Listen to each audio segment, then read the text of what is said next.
tanda seseorang itu sudah duduk di makam hamba di tingkatan jasad pada kedudukan ilmu hakikat. Nah, ini ingat Bapak Ibu, kalau seandainya hari ini kita mengatakan kita ini hamba Allah, maka kita ukur pada ilmu hakikat di kedudukan jasad. Apa dia? Orang yang disebut sebagai hamba Allah, diridhoi pula oleh Allah sebagai hambanya di kedudukan jasad, yaitu kapan?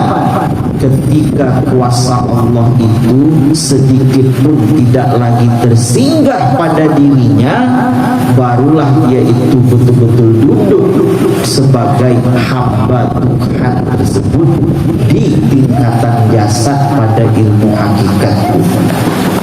Maka itu rasakan Bapak Ibu, karena kita sudah ngajinya lama, 2 tahun, mulai dari yang kitab putih sampai kitab merah ini.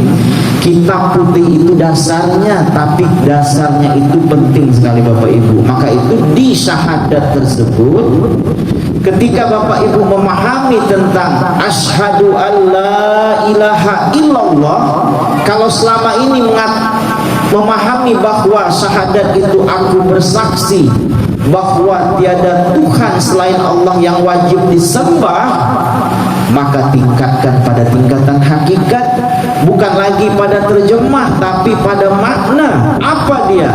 Asyhadu an la ilaha illallah, aku bersaksi tiada nyata hanya Allah.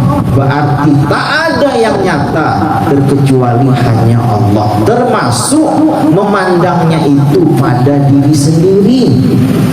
Tak ada nyata terkecuali Allah, melihat apapun di luar diri kita dan melihat yang di dalam diri kita itu tiada nyata hanya Allah. Sehingga hilanglah saat itu sisi basyariah atau kemakhlukan tersebut, maka yang nampak itu hanya Allah.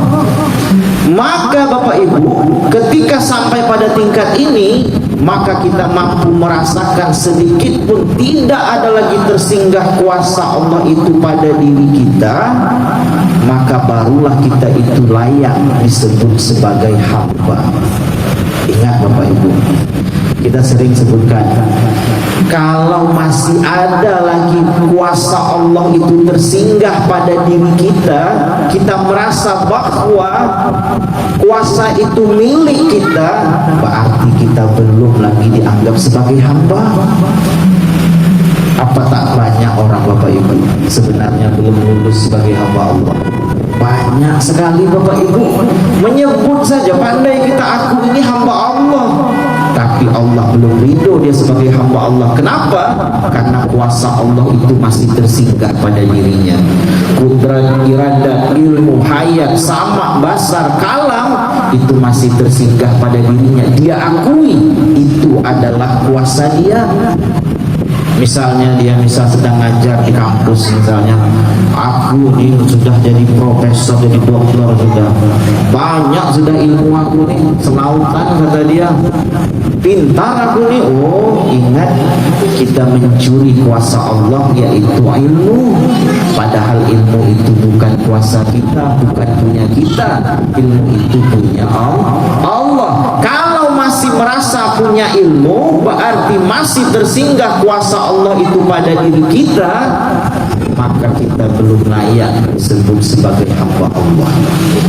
Kalau ada dalam hidup kita misalnya gini Bapak Ibu, ini sepele sekali, yang sering kita sebutkan misalnya, oh kalau tak karena aku, kata dia, takkan bisa dia itu jadi PNS. Aku ini nolong dia, tanda tangan aku ini dulu yang nolong dia. Kalau tak aku, mana bisa dia jadi PNS? Kalau tak karena aku, mana bisa dia bangun rumah? Aku yang dulu masukkan duit ke rekening dia, carikan tanah dia, bangunkan rumahnya. Kalau tak takkan bisa. Aku inilah orangnya. Oh, ingat Bapak Ibu, kita sedang mencuri kuasa Allah itu tersinggah pada diri kita. Kalau itu masih melekat di batang tubuh kita, kalau itu masih ada dalam diri kita, berarti kita belum sempurna menjadi hamba Tuhan Bapak Ibu. Maka itu hati-hati di kedudukan ilmu hakikat